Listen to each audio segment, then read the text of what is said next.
from that would ensue the biggest recession, crisis, depression, whatever you want to call it, of our generation. Yeah. And that was the day. That was the day the shit hit the fan. Acting class, the community, this journey, this endeavor has changed my life. I'm so excited to jump into today's episode with my guy V as we talk about his journey from Wall Street to Hollywood. He pivoted careers when most people would just go full throttle and continue making a big impact in the world of finance. But he said, nah, he switched it. Acting is where his heart really was. And I met him when he was going back and forth from Nashville to LA to study with our acting coach, Aaron Spicer. He's just made a huge splash in this industry and continues to thrive. So look out for this episode here just in a few seconds. But before we get into that, XYKO is one of our new sponsors. We're so excited to partnership with XYKO. XYKO is how you spell XYKO, and the message behind it, it means the underlying desire to go, to make things happen, to go after your dreams, and that is super in line with what we do at Mastermynd. And this is their first product. It's a wallet. I'm sure you've seen these things all over the internet. Very easy, accessible, modern, minimalistic, just like my life. And everywhere I go, people ask me like, hey, where'd you get that? What does XYKO mean? What is this? And so we're super excited about this partnership. So check them out at XYKO, XYKO.co, or on Instagram, XYKO.go. So check them out. And also Ink Detroit. Ink Detroit makes all of our swag. They make all of our hats, our t-shirts, our merchandise. And they have a bunch of in-house stuff that they create. They do everything from creation of designs for brands and t-shirts and any kind of merchandise. And they have all of their brands as well. So if you want to check them out, go to inkdetroit.com. And if you're looking to make your own merch, you're looking to get things printed and designed and put all over a bunch of different kinds of clothing, check them out, inkdetroit.com. They're from my home city, man. And we're super grateful to be partnering with them as well. So check those two out, Ink Detroit and XYKO. And let's get into today's episode. But before we get into the show, is there anything you don't want to talk about? Man, I don't want to ramble. No rambling. Yeah, I don't want to ramble and I don't want to complain. The fact is, life is good. We don't have anything to complain about. Let's focus on the positive. So no rambling and no complaining. You watch me on that. And you call me out, all right? Okay, you too. So you would say, like, let's get busy living? Get busy living. All right, let's do it. That's easy. Please remain seated. All right, welcome everybody to the Rodriguez Project here at Mastermynd Media. We're switching gears today. I can't wait to dive deep with my good friend, Vishesh Chachra. I did it right? Up? You got it that right, was it? man. Yes. He usually Okay. calls me V. So V. I was waiting very, very patiently to see how it was going to come out. And he said it perfectly. So I forget who we had on here. It was a different show that we produce, a podcast. And right before the show, she told exactly what it was. And then they introduced them and then it was way off and everybody just laughed. And that was the intro. But that's what I like about podcasts. You kind of can keep it real.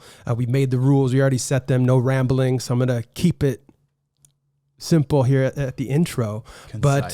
But V. Yes. When starting this show, I have this new thing, and because you're such a great creative, and we're going to talk about your journey to the world of acting, which you've been super successful in. I love watching your journey. How would the beginning of your movie about you start? What is that opening image that people sit down in the theaters? They got their popcorn, they got a big Coke or a Freezy or something. I don't even call them Freezies. I don't want to call it that. But the credits come on. What's that opening image of V? Yeah, man. I got a boardroom. I'm sitting in a boardroom in the middle of a meeting and I'm daydreaming. Oh, I'm going to go all the way with this now. Please, yeah, let's go. I'm going to go all the way with this now. So I'm sitting there daydreaming in a meeting. And then all of a sudden, maybe like we see an elevator and the guy gets out of an elevator, a guy, sunglasses, he's coming to do something really bad. And he jumps in, him and the bad guys, they bust into the conference room, and then I save the day. There's a big action sequence, shooting, all kinds of crazy action. I come out as the hero, and then all of a sudden somebody snaps me out of it. We're in the middle of the meeting. and I'm daydreaming about Got this chills. action movie, right? And and then I pictured that I was also listening the whole time. And so they wanted me to answer a question. I answer it perfectly. I've got all the financial information in my head. Perfect answer. Just kind of own these guys in the negotiation. And then afterwards, I'm just kind of staring out the window like, what's happening to me? Am I in the right place? Maybe it's time to make a change. Wow. Title card. That's a good spot for the title card. Yeah. There. Is it just V? V. How about get busy living? How about get busy living? I love that. Yeah. I obviously I've seen images of that before in my mind, but when you asked me, it came to me. So I like that opening. What you think? I do. And it's so important to get the attention from the very beginning and then to keep it throughout. So I'm a big fan of kind of simplicity and then flipping that on its ear and being able to just have a lot of chaos and then everybody's kind of engulfed into the story. And then we would kind of start at the beginning of maybe making that change. Is that what would come next? Yeah, I think so. Because that opening sequence, it kind of gives all it was. It's somebody on a path that he's good at, that he enjoys, that he's kind of had that dream, and then that dream is starting to morph into something else. Yeah. And that obviously, as you know, was a big pivot in my life. And I think that's what the beginning of the story has to be about. Yeah. So how long did it take for you, because growing up, where did you grow up? I grew up in Blacksburg, Virginia, Southern Virginia. Yeah. I met you, you're in Tennessee. Yeah, Nashville. So I spent a lot of my life also in Nashville, Tennessee. I went to college in Georgia. So I'm from the Southeast, but yeah, born and raised in Blacksburg, Virginia, in that beautiful Appalachian Blue Ridge Mountain chain right there. And God's country. I was just back there a couple of weeks ago. And as I get older, I appreciate it even more. Absolutely. Yeah. Yeah. That's where I grew up. Wow. And when you were growing up, was acting or creativity, was that any part of it, or were you kind of on a straight path to your first career? Creativity itself, and something that I'm sure we'll be talking about later as well, is like voices and impressions and just storytelling. Yeah. That's always been a big part of my life. When I was in high school, they had a kind of SNL type Comedy Night Live sketch show that I loved and I was part of, but I was also an athlete, so I wasn't able to do like plays and a lot of the drama stuff. But they would let me kind of double time during during football season and do the Comedy Night Live thing. I just loved it. Wow. I loved it. I have such fond memories of that. And so it was always there. That love was always there, but I kind of ran away from it for a long time. I think the first play that I did was in middle school, age 13. And I had a special skill back then because I was the only 13-year-old that could grow a beard. You know, like us Indian guys. Hair everywhere. So like they made me the dad in the play. It was the play was Our Town, the Thornton Wilder play. And so, that was the first play I did. And then I did Comedy Night Live growing up. And then I ran away from it, the focus of getting an engineering education and a finance education. I got my MBA after undergrad. Undergrad was at Georgia Tech and MBA was at Vanderbilt. And so that just requires all your focus. Yeah. And it was something I wanted to do. I got the job that I wanted. Like everything was great. But that love never leaves you. And it caught up with me. You can only run away from who you are for so long. I always say that. So. Because the longer you run from it, the worse maybe the regret gets, right? I've heard like people talking about, talking to people in their 80s and 90s and talking about their lives. And what they mostly talk about is their regrets at that point, if they are regretful. Right. Because I think for me, when I remember when I want to see if this is similar to your path, when I could even... When I was a little guy in high school. So luckily for my career path, I played baseball, basketball, and football my freshman year. Yeah. It was a boy amongst men. I just couldn't do it anymore. I was like, they were, right. So then by my senior year, I only played baseball and I just fallen in love with drama because I heard if you take drama, you could just chill in drama class. Oh, we know what it was. Right. You wanted to be in class with a bunch of girls. Yeah. Well, that too. Yeah. And less what it was. Let's be real. but I was scared to do my first play and only play 42nd Street because I was afraid of being judged by it. When you were By an like athlete, the jock crowd. did sure. you had those feelings as well? Of course. And not even just the jock crowd, but like in college, there's like the fraternity crowd and just that whole, that fear of like being judged of that we all have. Because at that age, a lot of us are preoccupied with fitting in. And it's interesting that, especially in the Southeast, that culture of giving each other, I don't know, I'm not allowed to say shit on the podcast. You can say whatever you want. Yeah. Giving each other shit and kind of ragging. That's a big part of like the boy male American culture in the Southeast. But I was, and it lasts into your 30s, it lasts forever. But when I shared my new path with like close friends and stuff, like nobody had that reaction. Everybody thought it was cool. And so it kind of makes, I mean, obviously they were the jokes and they got old quick, but that's the way they show love. Right. Yeah. And so it just kind of made me wonder, like, well, what was I so afraid of? Like, anybody who really cares about you just wants you to do your thing and be happy. And that's certainly the experience that I had. I just had it at age 33 as opposed to, earlier in life at 18 or 20 after college. And that was my path. Wow. So when you got the career that you had always wanted to, or that you were building towards, how long were you at that job before you? Yeah. So, I did sales, I did deal making, and then I did corporate development at the end, preparing businesses to be either sold, IPO, acquired, strategic initiatives. So all of those combined, I had an 8-year career plus my education, which was 5 years at Georgia Tech, 2 years at Vanderbilt. So that's a long time. That's a long time. 18 plus 15 is 33. And that puts me at age 33 right there. Yeah. Yeah. And was there some creativity within that? Because that's one thing I'm seeing now. I'm loving the creativity of like building businesses and like, putting the right people together and achieving different things. Were you super unhappy doing it, or you were crushing it, but you were at the same time, you're like, this isn't exactly where I need to be? I loved it. Yeah. I mean, I loved it. And so I can say that honestly, I love finding out about businesses. There's an art to it. Really, everything, what you realize is that everything is an art and is an abstract art. It's in some dark arts too.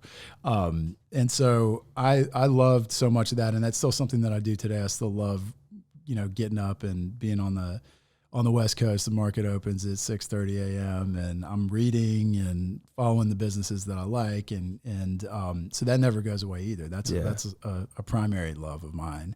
But to answer your question about the creativity, I always loved the meetings. I always loved the presentations. I always loved the pitches. And because that's performance. Yeah. That's exactly what that is. And you can get creative with the kind of person that you are, depending on the situation, depending on the other people. So what is that called? That's called reading the room. Mm-hmm. That's called catering to your audience. That's called defining an objective, right? Using actions to get that objective.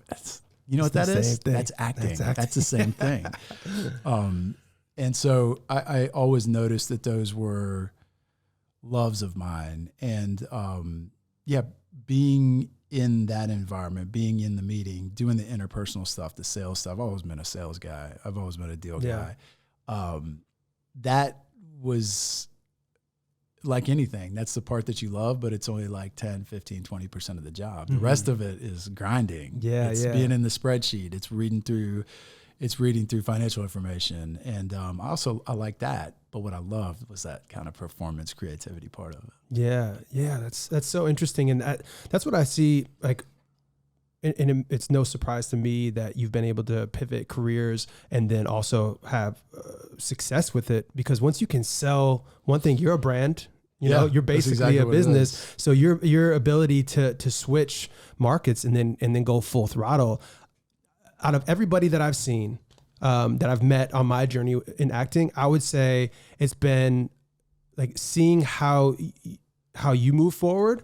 It like, I don't know, it's just like the process of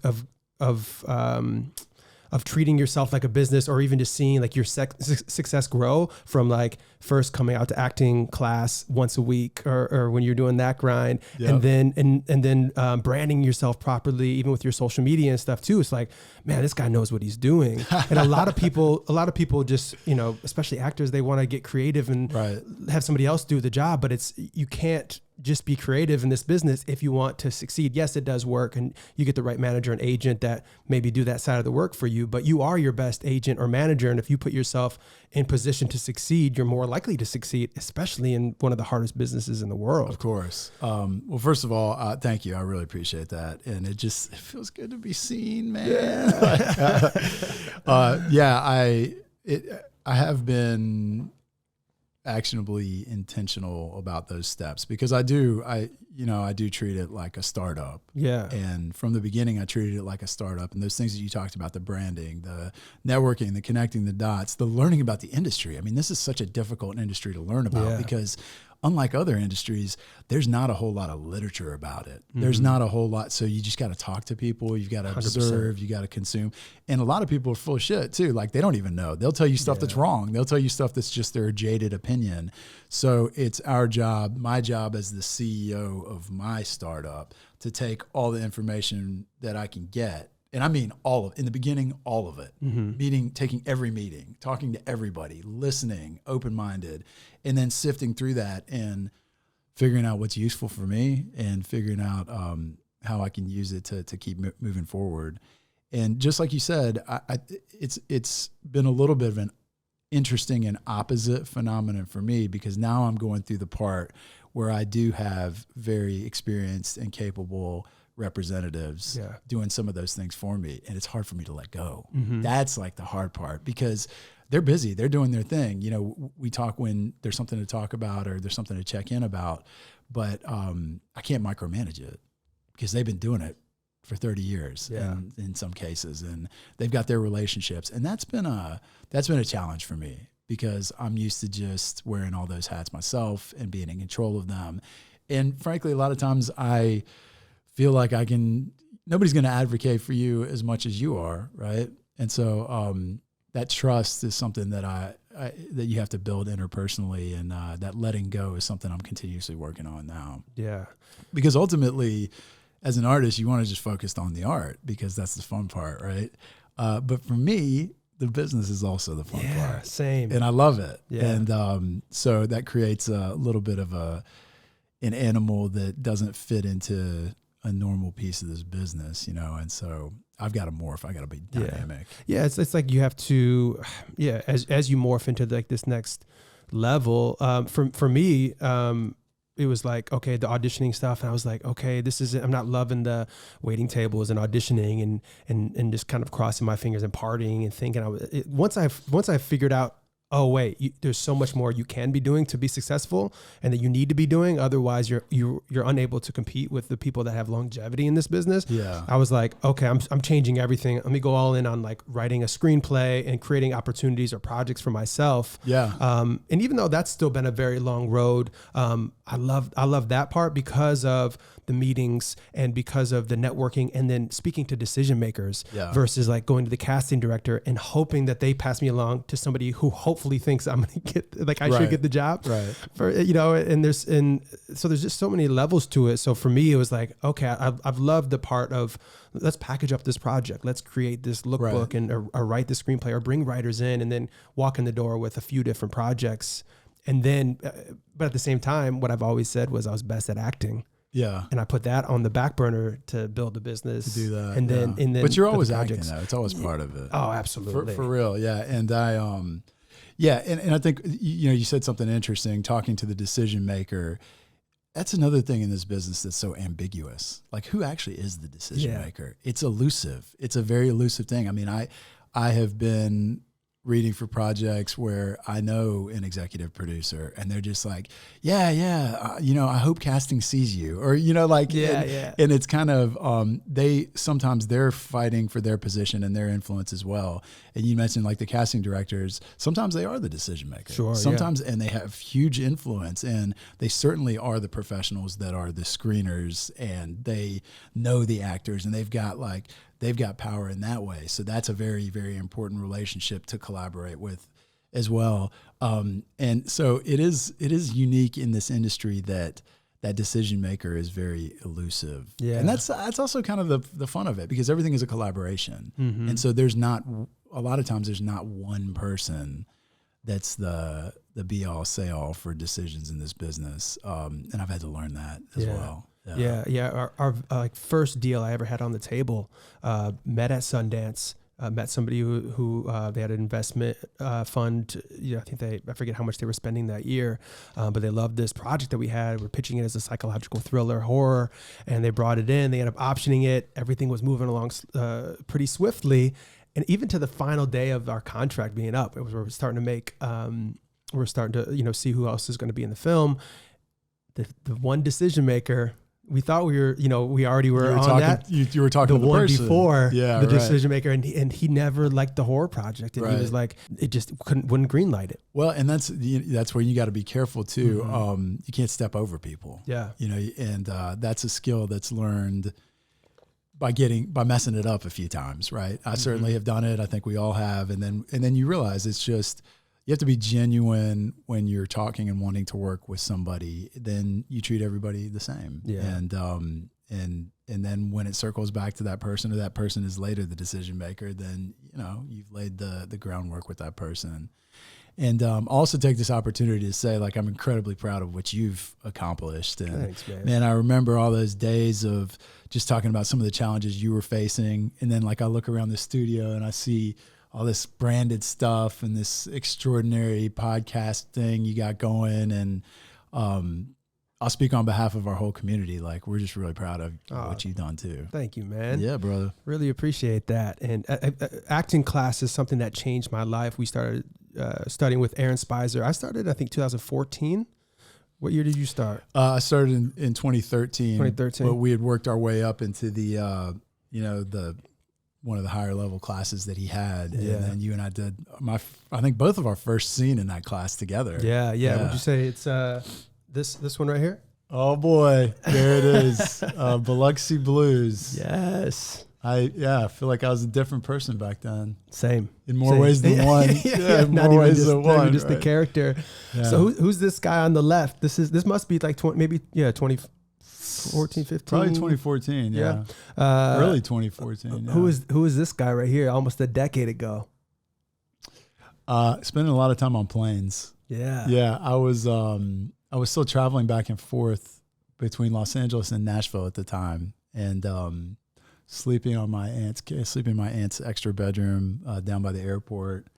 Wow. And already married at the time, so my wife Marissa was back in Nashville, and I think when I started, she was like, "Well, let's not like uproot our lives and move to Los Angeles just yet. So why don't you go try this out and get into class?" And but she was supportive at the time. She was reluctantly supportive. Yeah. I think she just wanted me to get it out of my system so I could go back to my next private equity job. Right? Yeah. But yeah, so I came out every single week, and it turned into. You kind of fly in on Wednesday, or I forget what was. So depending on which class I had, so I was in Aaron Spicer's class, yeah. and I was also in a couple other classes because I was trying to do everything. And look, something I mentioned before: 7 years, so 5 years of engineering school, 2 years of finance school before I ever did a finance job. Yeah, and I had to give this at least the same respect. Yeah. So legit, like. I was diligently, religiously in class for 5 years. And then I started working more regularly, and I couldn't be in class. So 2018 and 2019 were like that. But then now I'm back in class. Yeah. I just, I came off of a show, and Aaron came back in town, and I was just excited. I was like, I want to get back in the gym and work out, meaning I wanted to get back into scene study class. So that's what this thing right here was, what's called scene study, where you work on a script, and then, with usually one partner. Mine was Marky Poo at the time. And we did Biloxi Blues. I played the drill instructor. And he's the young recruit right there. Yeah. And I look at that guy, and I see I came off of a very tiring period of my life where I was working in an office setting 60, 70, 80 hours a week, even more.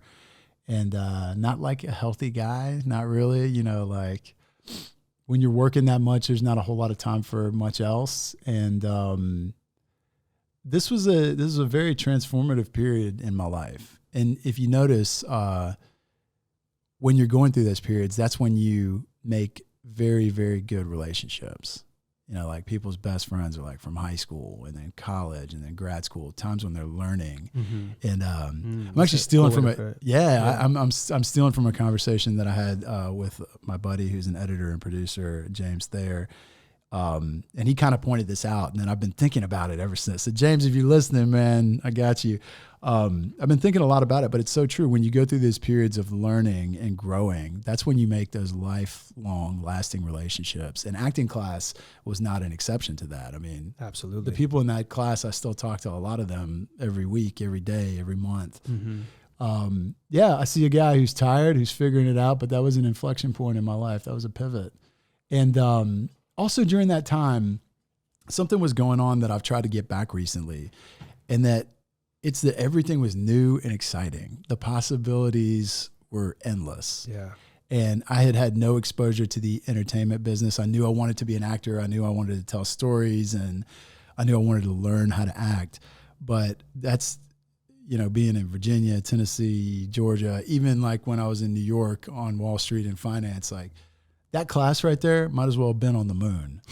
And then all of a sudden we had classmates, you remember, and Nafisa would sit next to us, and then she'd like be the lead of a show, the second lead of a show. And Francia did the same thing. And I could go down the list. And so many of our friends, it was real all of a sudden. It was real. It was like, this is where it happens. This is where people are honing their skills to go out in the world and make TV shows. And then all of a sudden, that mentality of this dream is something really far off and abstract and not, I keep saying the word abstract. That's my word of the day, but something that's not, there's no path forward. All of a sudden there becomes a path. Yeah. It's still not clear, but there's a path. It's obtainable. It's attainable. You realize that you're inside of the ecosystem where it's happening. And that's a really exciting time. It was a really exciting time. Yeah. I don't know about that outfit though, man. I got that at the thrift store. I remember Aaron during this scene. I forget what I think it was a big like posture type of lesson for me. I remember. I remember you were sitting like an athlete, like a jock. He's like, that's not this guy. That's not this guy. I remember that very, very clearly. And then there was another. He went through years of working with me on just doing too much, and like wanting to feel something. And I remember in that one in particular, the second scene we did, not this one. I don't forget anything, by the way. Yeah, good. It's like chains. I'm trying to think what the second was. I really remember this one. It was when I was like wasted, when the drill instructor was wasted. Oh yeah. Sitting at a desk or something. Yeah. Well, in the bed or whatever, and came in and talked, and I kept on like drinking and then picking up the gun. He's like, well, why don't you drink with one hand and like hold the gun with the other hand? That's what we would do in real life. And I didn't have an answer for that. And I think that's when that's when he talked to you about the sitting thing, that same scene. And those are like those are the beginning morsels of just realizing what it meant to be an actor, like what this process meant. And we got to figure it out on our own. Right? Yeah. And just being able to map that onto all future characters, being like, okay. And I always, from that point forward, I always would start with like what I was wearing or how the hair was, but how my posture was to really like embody the character and still have it be a part of myself. It's so funny now to look at that, because I remember thinking, okay, I got to go get the hat and I got to go get the shirt and the pants, and that watch is way too fancy for a drill instructor, so I'm gonna bust myself on that. But I remember, and like since I was traveling back and forth, I'll get all that stuff from like the Goodwill, like the thrift store, because I didn't, I didn't bring much when I was coming back. I certainly wasn't gonna bring a costume, but I remember thinking how important that was. And now if I was doing that scene, maybe we should do it again. That'd be cool. I wouldn't need all that. I wouldn't need all that stuff. I understand acting and the raw material differently than I did then. Yeah. And I just wear whatever I had, like it's not my job to be the wardrobe person. Right. The best, when you get on set, the best people in the world are doing that job, and they know how to do it a lot better than you do. Yeah. So, yeah, it's interesting to see that. I noticed that. I remember getting that patch and put it like, what? I don't need that. Give me the patch, and it'll be correct. I did get it correct because I remember I talked to some Army buddies about that. But that's great that you did that part of the research, and then to be able to do that. But I do remember that from your characters being able, I think you had a whistle for a different something. Like you'd always go above and beyond, but that's the same thing of like preparation and business. Is like you were getting everything, your ducks were in a row, so you knew that you did all of your job, but then everyone else's potentially as well to make it as real as it would be on set. Yeah, well, and you bring that up, and I'll kind of turn that around on you because for me, I realized after years of being into it that so much of that was me wanting to show my work. Like I go, we work together.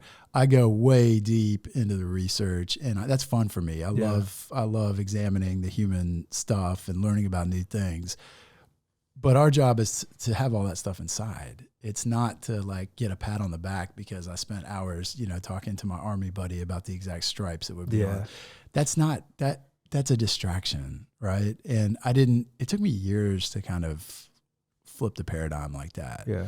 And I see that now, and I have really fond memories, but I also see how much I've changed. I mean, 10 years will do a lot to you. Yeah. Yeah. And I always say the acting class really made me way more open to people and about my struggles and ups and downs. And Aaron said something recently, we're doing his podcast here, him and Kay, their podcast and everything. I know. Launching soon. But he had mentioned that somebody brought up why do people fall in love in acting class? And he had said something like, I forget who the guest was, but they were talking about, it's just because a bunch of good looking people all in one room or whatever the case. But he was like, that's not what it is. It's more complicated than that. Yeah, it's because everybody is so much more vulnerable in class, and they're like sharing that part. And when you're able to get on that level with people, then that allows people to really see each other and then want to be potentially with somebody like that. Yeah, I mean, you've been there, and for anybody listening who hasn't been to an acting class, particularly some of the ones around this town,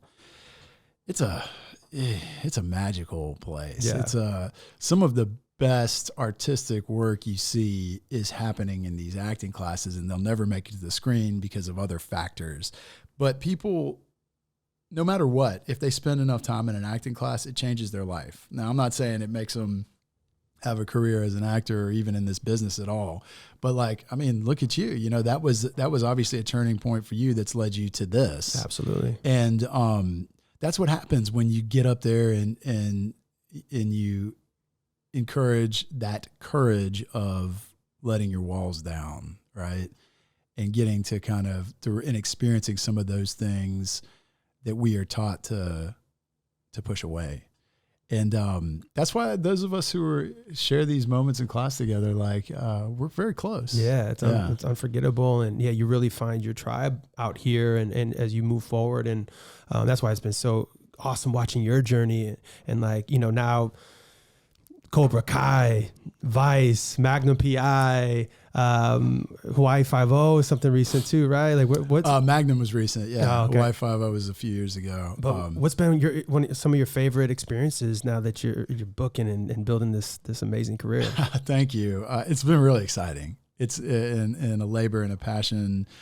All love. The two that you just talked about, shooting in Hawaii, both Hawaii 5-0 a few years ago, and then just recently, a few months ago, season 5 of Magnum PI. Wow. That's the dream, man. I got to figure out how to do that every year. Yeah. And so I love those shows. So many people watch those shows too, that it's fun and TV moves fast. And so you have to have the character, but also know what your job is when you show up to be flexible and to serve the story. Mm-hmm. So I've loved working on those. You also mentioned Vice. So Vice was a pivotal moment for me. Some people may have seen it. It was nominated in a couple of categories for Academy Awards. Yeah. And it directed by Adam McKay, who's one of my Legendary artistic director idols. And I just remember that was 2017. And so I had been in acting class for 4 years and learning all of the things that Aaron and all my teachers, Shannon, Gunner, all you know who you are, had been preparing me for being on set. And then I showed up for my first day on Vice, and I was in a scene with Amy Adams, and it was just me and her. And there was, I don't know, 40 crew, 40, 50 extras, all those people. And then Adam walks in, you meet him for the first time. He shakes my hand, and he kind of looks at the set, and Amy gets out of the car, walks in, we all shake hands, and I remember he just looked around, he goes, all right, let's see what you want to do. And that was it. That was like a moment for me, because all of a sudden, Adam McKay, this guy that I, have looked up to for so long, he wanted me to do my job. Wow. And everybody's watching, they're going to see what you want to do. And then they set up the camera based on that. And, of course, then he says, okay, I think this is the blocking, whatever. But Aaron had really prepared me that moment was going to come. Damn. And in that scene with Amy Adams, I was in control in the beginning. Yeah. 4 years acting class. Here you are, Adam McKay movie, Yes. With Amy Adams. And that was a wonderful moment for me. Yeah, just the art of collaboration, and to see that, you get with one of the biggest directors of all time. Yeah. And he throws you the keys to see what you want to do first, and then be able to manipulate it from that. That's what a huge lesson, man. What a great experience. It was so great. And, small scene, obviously huge for me, but being part of the movie was a big deal. And then again, going back to the preparation. So another neat thing that happened was I had researched the call sign nicknames that they used for both the wife, Lynn Chaney and Dick Cheney.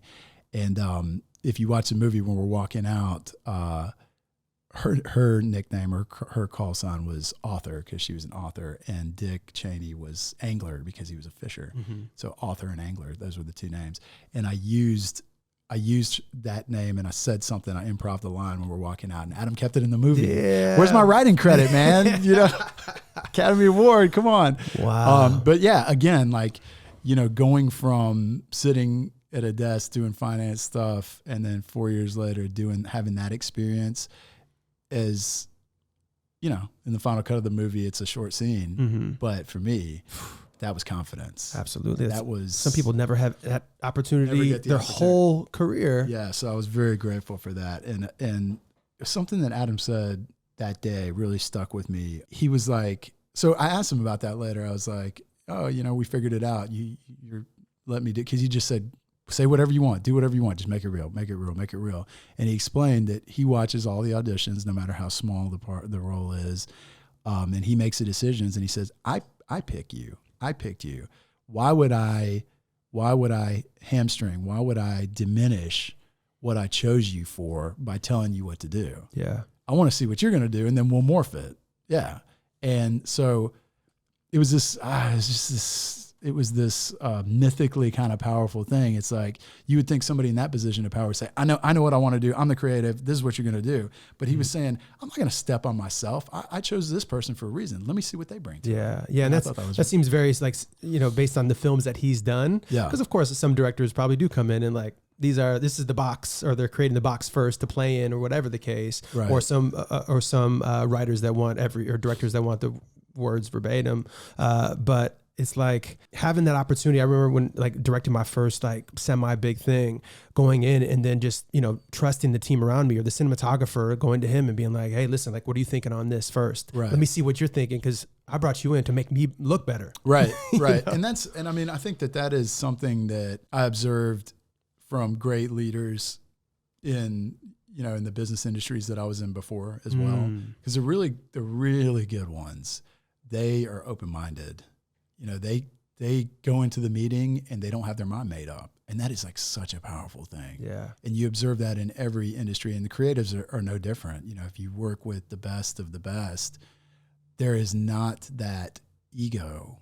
There is hey, let's see what happens. The excitement of it is let's see where this thing goes. Yeah. And then, I have worked with some creatives, some directors that really are set in their ways. And, I find that a lot of people starting out are very territorial about that.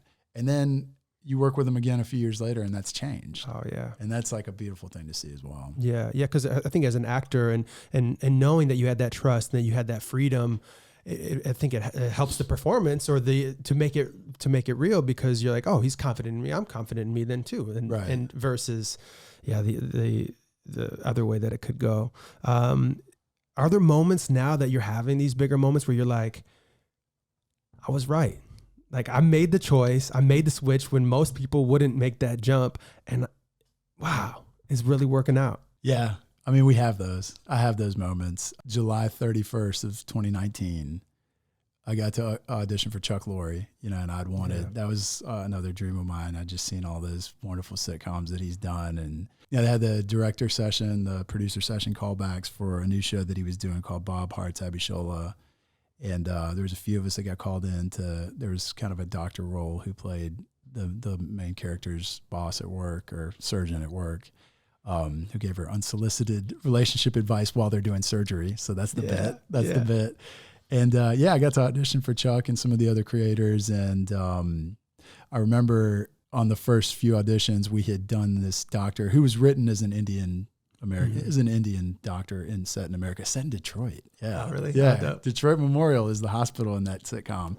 And so we had done the first few rounds without an accent. And then Chuck was like, oh, what would it be like if this guy grew up in India, And I just remember thinking, man, I've been doing this accent at bars and parties and weddings and making people laugh for 20 years. And now's my chance to do it for Chuck Lorre, And I was like, game on, baby. And I walked out of Warner Brothers, I think at 12:30, and I was booked at 2:00 and ended up recurring in several seasons of that show. And that was a moment.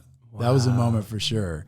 Yeah, today's a remarkable day because today, May 2nd, 2023, is the first day of the writer's strike, the first one in 16 years. So I was thinking it's kind of a point of reflection for me because I was thinking of days in my life and along my journey that they're noisy days and they're quiet days. So today you would have thought maybe today would be a noisy day, but today's really quiet. Yeah. Because I think everybody knew this was coming. And so I'm gonna drive by the picket lines and stand in solidarity after this. We're not far from Paramount here. Yeah. But we were all expecting it, and my mind is really quiet, And I think back, so another really remarkable day for me was September 15th, 2008. So I was working on Wall Street at the time, and I was, in my office in a tower up there in Midtown, which overlooked Lehman Brothers. And that was the day that Lehman Brothers filed for bankruptcy. And from that would ensue the biggest recession, crisis, depression, whatever you want to call it, of our generation. Yeah. And that was the day. That was the day the shit hit the fan. And I was there. I remember looking out the window and seeing these people with their boxes, cleaning out their desks and walking out, and they had no jobs. Some of them got, lost their visa status and got sent back to Asia, whatever, like they had come here with the dream of working at one of those investment banks, and it was gone. Wow. It was gone. And I remember that day, and everything kind of changed. What did that mean for you at that point? Well, over the next few months and years, there were layoffs and the business changed. There was a lot of regulation. And I'm not saying that some of that stuff, obviously a lot of that stuff was necessary. But for us, we were young junior associates and VPs at an investment bank. I didn't do anything. Yeah. I just came here to work on exciting deals, and I love this. I'm good at it. And all of a sudden, punishment was coming. The wrath of the United States, the wrath of the world was coming onto our profession. That was one of those loud days. Yeah. And so there's a few of those. I mentioned the audition with Chuck and the day with Adam McKay, and there's a few of those days that you remember. And then there's those special days where you have those quiet conversations, or quiet days. Yeah. And I think back to that conversation we had at Verve a few years ago. Yeah. And, you told me about a lot of the challenges you were going through, and I think you had just done Theater Company. Yep. And maybe had the idea of Rudolph rolling around in your mind at the time. And we had a great conversation, and you talked to me about your pivot. Yep. And the changes that you had to make, and how going home kind of had solidified some of that. And then, and that was, those are the special days. Yeah. I think a lot of times we talk about those loud days because I remember the date and I remember the images and what happened, but just the gift of having friends and having those quiet conversations and sharing this creative journey, those days are also important too. Oh, and those are also milestone days. Yeah. Yeah. Yeah. Wow. I forgot about that conversation. Until you said that, I was like, oh yeah, we did. We sat down. We talked about all of that. We talked about all of it. Yeah. Wow. I gave you some nuggets about the idea Yeah. for theater company. And I remember you ran with those. Yeah. Wow. Yeah. Dang, it's all coming back to me. Yeah. It was huge. Really? Okay. In the writing of, because Dre, who eventually it ended up going by Elevated Remedies, which was the short film we did. That's right. We're going to change it to theater company, and then you came in, gave us several nuggets, but that one nugget that really we ran with. And Dre wrote this incredible piece. I don't know if you ever read it afterwards. I remember seeing the short. Yeah. But send me the script. Yeah. Send me yeah. the script. I'm glad to hear that that came of that. But that's it, man. That's those that's times. the good stuff. And the times that if you wouldn't have had those conversations, who knows what would have. It's like, have the meetings, have the conversations, have people you can turn to and have, just and grow with. Because I always think about that. It's like, what if when you think about when that first idea comes or how it comes about, and then what if you wouldn't have done that day? What if you wouldn't have done it? Yeah. And I had another really interesting one. There was a indie show they were auditioning for, and it wasn't, at the time I was auditioning for a lot of network stuff and big streaming stuff. So I kind of, you start when stuff's going well and a lot of stuff's coming in, you start getting a little bit of an ego about it. Oh, this is maybe too small for me. But there was one that that came across my desk that was written about the first day of a female investment banker, her first day on the job as an associate. And I read the sides for that and I was like, I got to do this. I got to do this. This was my life before. And they had a character in there that was maybe my life had I stayed so I went and I read for one of the roles in that. And I remember reading the sides, and the first time I read it, I knew the whole thing. I knew all the, because it was, the way it was written by a woman who had that experience in real life, and her husband was the producer. And so everything was correct, and it was whatever the character was thinking, what he was talking about, it was real. It was right here already. And so I went in, and ultimately the role that I read for was a little bit younger than, I'd kind of outgrown that character. But they saw what I brought to it, and the managing director, so the boss of the investment bank, they had written it as a 60-year-old guy. They were like, this should be an Indian guy in his 30s, man. That, because that's what real life is. You go to Wall Street and you see those guys. They're the ones running that kind of group. And so they changed the character. They gave it to me, and I remember leading in the scene in that show. I'm leading the company called the town hall or whatever, and we're showing the results of the league table. And I'm like, this is something that I probably would have done if I had stuck in this career. This is me, and that little show ended up on Amazon Prime. It's called Bulge Bracket. And they created that all themselves. There was no studio behind it. They just made a deal with Amazon Prime. And that was one of those moments where I was like, I love this character. I love this show, this world. I'm able to bring all of my experience to it. And yes, to answer your question, at that moment, I was like, I made the right decision. Right? Yeah. Wow. And so you're always so in depth about your process and all this research. And then you're like, not much. I've already done all the research, but it was just my previous life. I know which suit I need to wear to this audition. I hope it still fits. That was all I was worried about. And when I came off of that, I remember having a really great conversation with another one of our buddies, Jodo Wharton, after I came off that show. And I was like, I've got to get that feeling consistently on more of these roles where I just read it and I'm the guy. I understand this. I understand what he's saying. I understand what every word means. I get it. I've got to feel like that on more and more of these. And so there's not something you can do to control that, but there is a relaxation that helps with that. And what I found is since then, I have gotten cast in more of these finance guy roles. In Magnum PI, I play a hedge fund manager. And he's kind of a douchey hedge fund manager. Yeah. I think using parts of myself, right? But certainly using the guys that I know. I know that guy well. And that was another one that I really, really learned a lot from. And just like Aaron always talks about, you got to love your character. Yeah. And that was one of those for sure. Yeah. What about even, you know, do you see producing in some capacity or even creating shows around a character like that you could go out with? Yeah. So in all the things that we've talked about that I've done really well, this has been one I've been kind of tardy on. Right. And it's funny because when I start getting really creative, inevitably it always happens. I book something and then all of a sudden I'm working on something and then I got to come back to it. But yes, I have been for almost 10 years now, I've been singularly focused on getting acting jobs, actor for hire. I've done 17 TV shows now, 8 features. Wow. I think those numbers are right. Yeah. I rattled them off a little bit too fast. Did that seem obvious? Hey man, it's the truth. It's the truth. Yeah. It's the truth. I'm proud of it. But yeah, I have been singularly focused on that. So this whole writing, creating, producing, that's something I want to do. And guess what? Today's strike day, man. Got a little time. Got some time. I've got some extra time. And I'm excited to see where this goes. Who knows how long it's going to last? I will tell you what I'm committed to is this time around. I remember when this happened in 2020, I was so anxious. I was like, when is it going to come back? All of a sudden my momentum's killed. I want to start auditioning again. I can't believe this is happening to me. I got a newborn, I had a 1.5-year-old at the time. She was almost 2. All of those things. This time my mind is very quiet. I can't control it.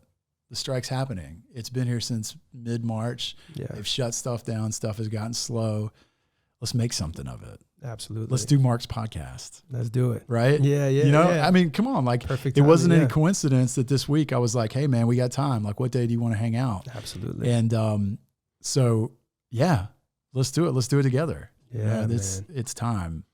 No, that's so exciting. And I want to get into this. Let's talk about this book that we have here. Yes. So thank you so much, by the way. A few months late. This is my first time visiting your space here. So a few months late, this is your housewarming gift. But yeah, I've been reading this book, Thinking 101, by Woo Kyung An. She's a psychology professor at Yale. Love this stuff. I actually got onto this because I diligently, religiously every day listen to, on the Calm app, I do 7 minutes with Jay Shetty, the Daily Jay. And, Jay, for those of you who may not know, he's a guy, he lived with monks for 3 years, British Indian guy, and he lived with monks for 3 years. And now his mission is to kind of spread the philosophy of meditation and the teachings that he learned in the monastery with the world. And how do we apply that? How do we let it fit into people who can't dedicate their entire life to it? So this year, I've been on a mission of simplifying, right? Okay, maybe I can't do 30 minutes, an hour, 2 hours of meditation every day, but I can do 7 minutes with Jay, Yeah. And I do it every single day. I do not miss it. And then if I can do more, that's great. Mm-hmm. But every day I got to do those 7 minutes at least. Yeah. So the other day he was talking about this book. He referenced this author, and this book is, the basis of it is how the human endeavor required the evolution of human thinking for survival, right? But some of those things are not relevant to us anymore, right? But the way the brain morphed and the way it evolved sticks with us. So it turns us into biased human beings. It turns us into human beings who look for confirmation bias. It turns us into human beings who find a limit to our information to make sure that we remain safe. And some of those things could serve us in some situations, but in a lot of situations they don't. And I thought you'd love reading it. Oh, I think especially in our environment of information, where a lot of times people have very dug in, knee-jerk reactions, myself included, all of us. This understands why our brain does that to us. This helps us understand why our brain does that to us. And I've really enjoyed it. I hope you do too. I definitely will, man. I love psychology, and it's something that came in my later years. And it also falls in line with acting. It's like, why do we act this way? Why is this character like this? And that's right. Now anything that I do or any kind of big moment, highs or lows, I love just diving deep and understanding why, why I'm feeling this way or why this happened. Well, that's right. I mean, it's such a big part of it. And then you add the element, us as actors, what we have to do is we have to be able to join the consciousness of the character that we're playing. Mm-hmm. And a lot of times that person has a completely different upbringing, a completely separate set of experiences that we do. So how do we understand? And I think this book will, if it gives me one or two ways to unwind some of that, to open my mind a little bit more, it'll help in my acting, it'll help in my thinking, and it helps in my relationships too. Because so many times I find myself just dug in wondering why somebody I care about thinks a certain way about something. And then I start like creating animosity towards that relationship and that person. And I don't know why. And this book has helped me understand some of that. Yeah. Yeah. Those are when you have those breakthroughs, right? Whether it's podcast, reading, whatever the case, it's like, and it all makes sense too. It's like, oh yeah, that makes sense. And yeah, then you can kind of go absolutely. back, and then you can navigate your life better and have better relationships. Everything gets better. And another thing that Jay talked about recently that really resonated with me was he talked about should versus could. So when we're going through and making decisions, a lot of times we focus on what we should do, or what should happen, or what is in the system that we have experienced in the past, what is going to happen. And what little kids do and what we do as artists sometimes is what we should be doing in a lot more areas of our life and saying, all right, let's set that aside. We realize that might be the parameters of reality, but what could happen, right? What could just out of the blue just occur?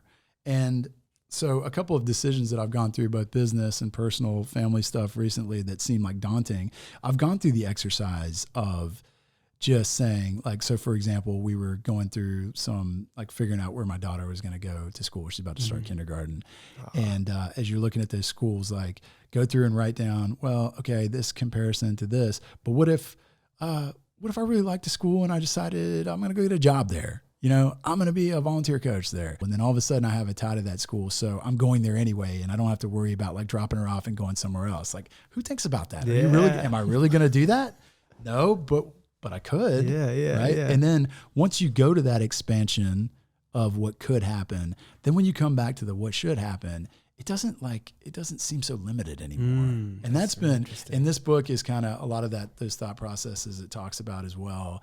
And that's, I don't know, that this year, really in just these last few months, I found myself freeing up my mind in that way, just expanding how I thought so I can come back and focus and feel differently about it. Wow. That's really interesting. That's deep. No, it is, man. I love it. I love going deep. Yeah. And that's like, I started, trying to expand my mind in ways of like, okay, where are my blind spots? How am I thinking right now? And to think, looking back at this guy that we had on the screen before, I'm thinking like, wow, it was just like, I wasn't even started yet. Right. Like there's just that mind. And like, you asked me, like, what did I see? What do you see? I see someone who just got to fall back in love with acting. Okay. And find something because I moved here, I was 20.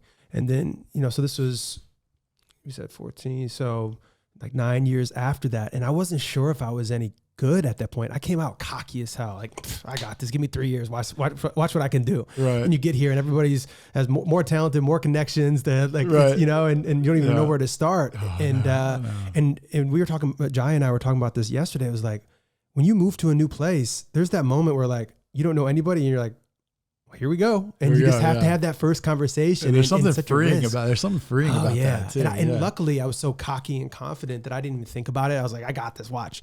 And then once year 3 and 4 come around, you're like, you haven't made any progress. I just been in the club the whole time. It's like, you know what I mean? Yeah. But this is somebody that Aaron really helped me crack that code and find that confidence in something that I loved and I thought I was great at, but I was now aligned, was able to, this was like the first moment of my new alignment that was going to take me on the journey of where I needed to go. Yeah. So those were the beginning days of I think me finding exactly who I was. And my psoriasis was just starting out there on my elbow.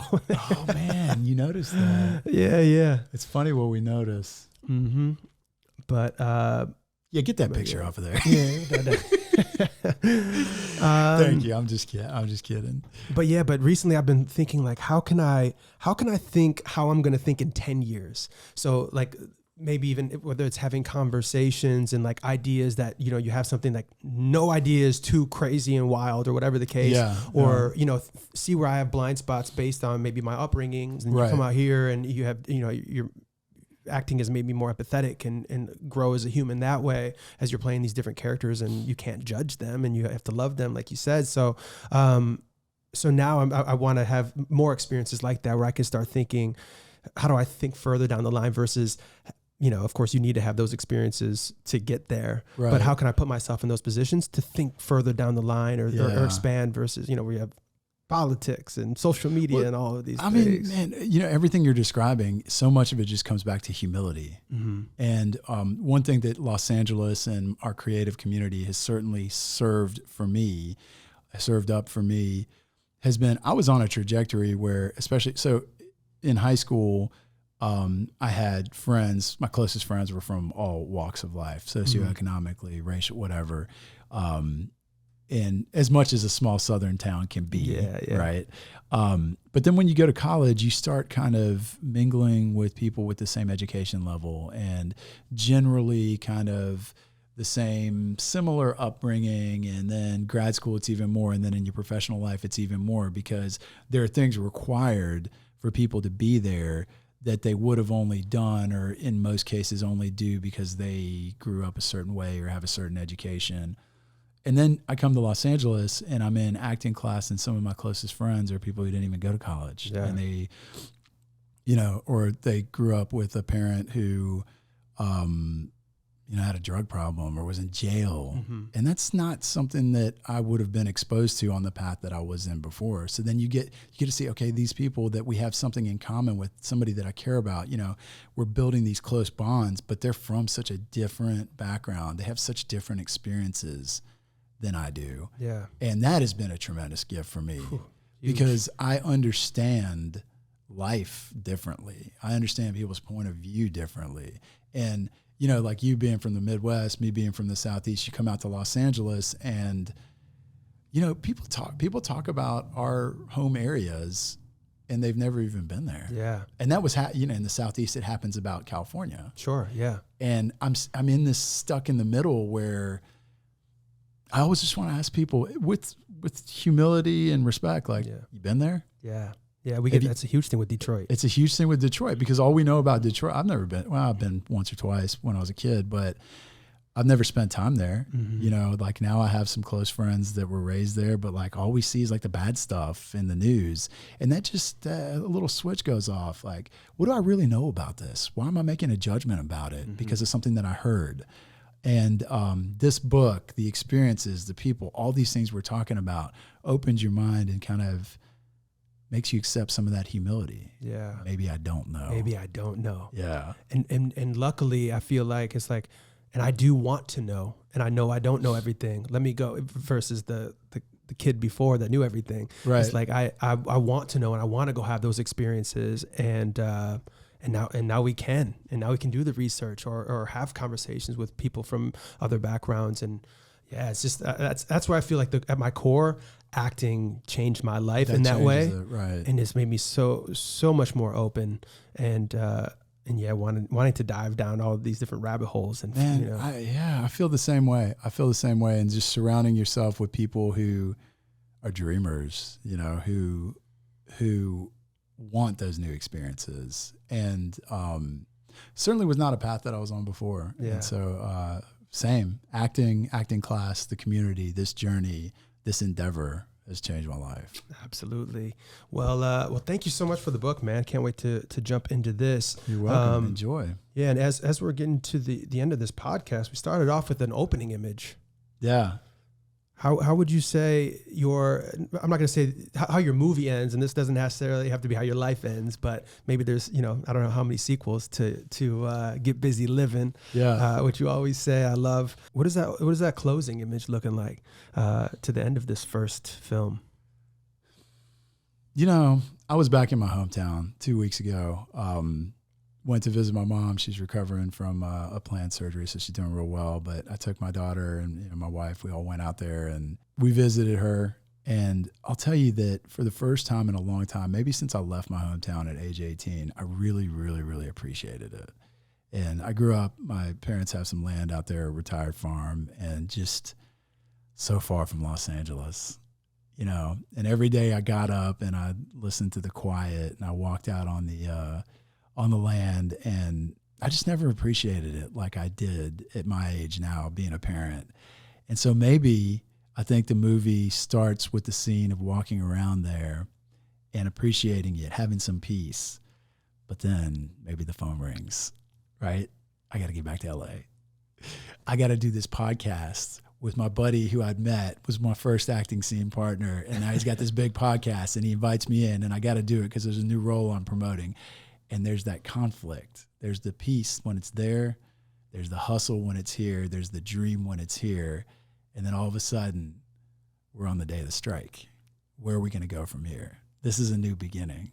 This is a new opportunity. This is a new journey. And then we close and we know there's going to be a sequel.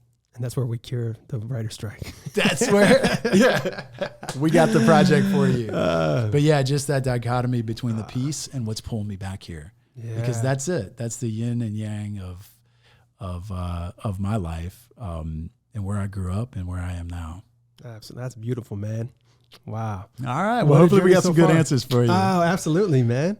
Yeah. Well, thank you so much for doing this. It was great catching up. Thanks for, all the conversations we've had, and this one as well, man. It was great catching up with you. Thank you so much for having me. It's so nice to meet you, Jai.